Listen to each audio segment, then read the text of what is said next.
ارون ایک چھوٹا سا لڑکا تھا جو کراچی کی بیرونی علاقے کے ایک گاؤں میں رہتا تھا۔ ارون اپنے گاؤں کے چھوٹے سے پرائمری اسکول میں پڑھنے جایا کرتا تھا، جو کہ اس کے گھر سے کوئی 1 میل کے فاصلے پر تھا۔ اس کی جماعت کا کمرہ بہت کشادہ تھا، جس میں پٹسن کی بنی ہوئی بہت لمبی لمبی چٹائیاں فرش پر لمبی اور سیدھی قطاروں میں بچھی ہوتی تھیں۔ بچے ان چٹائیوں پر استاد کی طرف منہ کر کے بیٹھتے تھے۔ بچوں کے لیے کوئی میز اور کرسیاں نہیں تھیں، صرف ایک ڈیسک کمرے میں سب کے سامنے کی طرف پڑا تھا، جو کہ صرف استاد کے استعمال میں تھا۔ وہاں ایک طرف ایک الماری بھی تھی، جس میں بچوں کی کاپیاں اور کتابیں وغیرہ رکھی ہوئی تھیں۔ ان چند چیزوں کے علاوہ اس کمرے میں کوئی فرنیچر نہیں تھا۔ ان دنوں میں گاؤں کے چھوٹے اسکولوں میں عام طور پر یہی طریقہ ہوتا تھا۔ ارون ایک اچھا لڑکا تھا، جو کہ اپنے بڑے بزرگوں، اپنے والدین اور اپنے استاد کی عزت کیا کرتا تھا۔ وہ روزانہ بہت صبح سویرے اٹھتا تاکہ وقت پر تیار ہو کر ناشتہ کرے، اور پھر وہ گھر سے نکل کر کھیتوں کے درمیان سے گزرتا ہوا لمبا سفر طے کر کے اسکول میں وقت سے پہلے پہنچ جائے۔ وہ بہت محنت کرتا اور ہمیشہ اپنے اسکول کا کام ختم کرتا۔ وہ ہمیشہ اپنے والدین کی اس نصیحت پر عمل کرتا کہ آج کا کام کبھی کل پر مت چھوڑو۔ اسکول میں تفریح کے وقت ارون اپنے دوستوں کے ساتھ کھیل کے میدان میں کبڈی کھیلا کرتا تھا۔ یہ کھیل پاکستان کی دیہاتی علاقوں کے نوجوانوں کے درمیان بہت مقبول ہے، اور ارون کو بھی یہ کھیل کھیلنا بہت پسند تھا۔ ارون کے ہمسائے میں ایک دھوبی رہا کرتا تھا، جس کا نام تاجو تھا۔ تاجو کے پاس ایک مریل سا گدھا تھا، جس پر سوار ہو کر وہ ہر ہفتے قریب کے قصبے میں جاتا اور وہاں کے لوگوں سے میلے کپڑوں کی گٹھریاں جمع کر کے لاتا۔ پھر وہ گدھے پر سوار ہو کر کپڑوں کے ساتھ دریا پر جاتا اور وہاں پر وہ کپڑوں کو دھو کر لاتا۔ تاجو کی ایک بری عادت تھی کہ جب وہ گدھے پر سوار ہوتا تو وہ بیچارے گدھے کی ٹانگوں پر زور زور سے چھڑی مارتا۔ وہ گدھا ایک بھیانک سی آواز نکالتا تھا، اور تاجو اپنا اور باری گٹھریوں کا بوجھ بھی اس پر لاتا تھا۔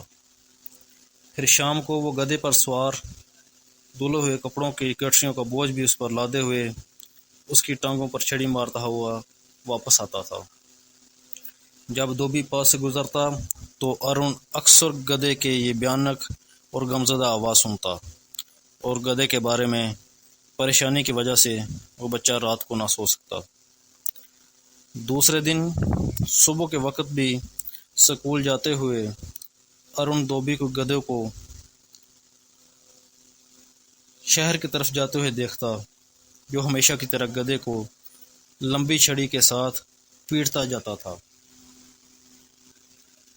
بیچارہ چھوٹا سا لڑکا اکثر بہت غور و فکر سے دیر تک اس بارے میں سوچتا رہتا کہ کس طرح اس گدھے کو تاجو کی مار پیٹ سے بچایا جائے، مگر کبھی بھی کوئی منصوبہ اس کی سمجھ میں نہیں آتا۔ یہ سب کچھ عرصے تک جاری رہا۔ گدھا کمزور اور بوڑھا ہو گیا۔ تاجو خود بھی اپنے گدھے کی طرح بوڑھا اور کمزور ہو گیا۔ اس کا نتیجہ یہ ہوا کہ دھوبی شہر سے اتنے زیادہ کپڑوں کی گٹھریاں جمع کر کے دھونے کے لیے نہیں لا سکتا تھا۔ اس وجہ سے وہ اب زیادہ غریب ہو گیا تھا، اور اس کو اپنے گدھے کی دیکھ بھال پہلے سے زیادہ مشکل لگتی تھی۔ اب تاجو نے گدھے کو تازہ سرسبز گھاس کے بجائے بچا کھچا کھانا دینا شروع کر دیا، لیکن اس کی گدھے کو پیٹنے کی عادت نہیں گئی۔ پھر ایسا اتفاق ہوا کہ ارون نے اپنے پرائمری اسکول کے فائنل امتحان کو اپنی جماعت میں سب سے زیادہ نمبر حاصل کر کے پاس کر لیا۔ ہیڈ ماسٹر صاحب نے اس کے سرٹیفکیٹ کے ساتھ اسے ایک خاص انعام بھی دیا۔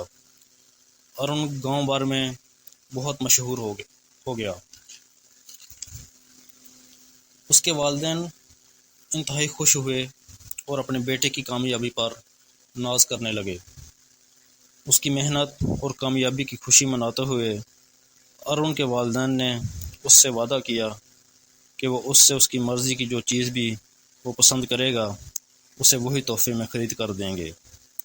اسی رات کو جب وہ چھوٹا سا لڑکا اپنے کمرے میں سونے کے لیے گیا، اس کے کمرے کی کھڑکی کھلی تھی اور اسے اس بیچارے گدھے کی غمزدہ آواز تھوڑے فاصلے سے سنائی دے رہی تھی۔ ارون نے اسی وقت فیصلہ کر لیا کہ وہ اپنے والد سے تاجو کا گدھا خریدنے کا کہے گا۔ اسے یقین تھا اس کے ابا جان اس کی بات مانیں گے، مگر اسے ڈر تھا کہ بوڑھا تاجو شاید نہ مانے۔ دوسرے دن جب ارون نے درخواست کی کہ کیا وہ تاجو کا گدھا خرید سکتا ہے، اس کے والد اس کی غیر متوقع درخواست پر بہت حیران ہوئے۔ انہوں نے کہا، بیٹے، تاجو کے گدھے میں کیا خاص بات ہے؟ تم کوئی دوسرا جانور بھی پال سکتے ہو۔ لیکن ارون نے کہا، نہیں ابا جان، میں تاجو کا گدھا ہی حاصل کرنا بہتر سمجھتا ہوں۔ تب اس چھوٹے سے لڑکے نے اپنے والد کے سامنے تمام کہانی بیان کی کہ کس طرح تاجو اپنے گدھے کو ایک لمبی چھڑی سے مارتا ہے اور کس طرح وہ اپنے گدھے سے کپڑوں کی باری گٹھریاں اٹھواتا ہے اور اسے کھانے کے لیے تازہ گھاس کے بجائے بچا کھچا کھانا اس کے آگے ڈال دیتا ہے۔ ارون نے اپنے والد کو وضاحت کر کے بتایا کہ وہ کس طرح ایک عرصے سے بیچارے گدھے کو اس سخت ظلم سے بچانے کی خواہش رکھے ہوئے تھا۔ اس کی داستان سننے کے بعد اس کے والد اپنے بیٹے کے لیے اس بوڑھے گدھے کو خریدنے پر راضی ہو گئے۔ اس طرح دوسرے روز صبح ارون اور اس کے والد تاجو سے ملنے گئے اور انہوں نے دھوبی سے پوچھا کیا وہ اس کا گدھا خرید سکتے ہیں۔ تاجو کو اس درخواست پر بہت تعجب ہوا۔ تب وہ سوچنے لگا کہ اس کا گدھا کتنا بوڑھا اور کمزور ہو چکا ہے اور اسے کھانا پلانا اور اس کی دیکھ بھال کرنا اب کافی مشکل ہو گیا تھا۔ پھر تاجو اچھی قیمت حاصل کرنے کے لیے کچھ دیر بحث کرنے کے بعد اپنے بوڑھے گدھے کو باپ بیٹے کے ہاتھ بیچنے پر راضی ہو گیا۔ ارون اور ابا جان گدھے کو اپنے ساتھ ہی گھر لے آئے اور اسے اپنے گھر کے پیچھے بہت بڑے صحن میں آزاد چھوڑ دیا۔ انہوں نے بوڑھے گدھے کو کھانے کے لیے تازہ گھاس بھی دی اور انہوں نے وعدہ کیا کہ آئندہ اسے کبھی بھی کپڑوں کی باری گٹھریاں نہیں اٹھانی پڑیں گی اور نہ ہی کسی لمبی چھڑی سے مار کھانی پڑے گی۔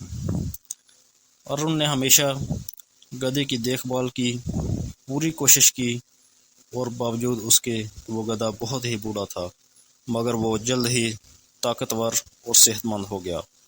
وہ چھوٹا سا لڑکا بہت خوش تھا کیونکہ وہ یہ دیکھ سکتا تھا کہ گدھا اپنے نئے گھر میں کتنا خوش تھا، اور اب ارون کو بھی اس کی وہ انتہائی غمزدہ آوازیں نہیں سننا پڑیں گی۔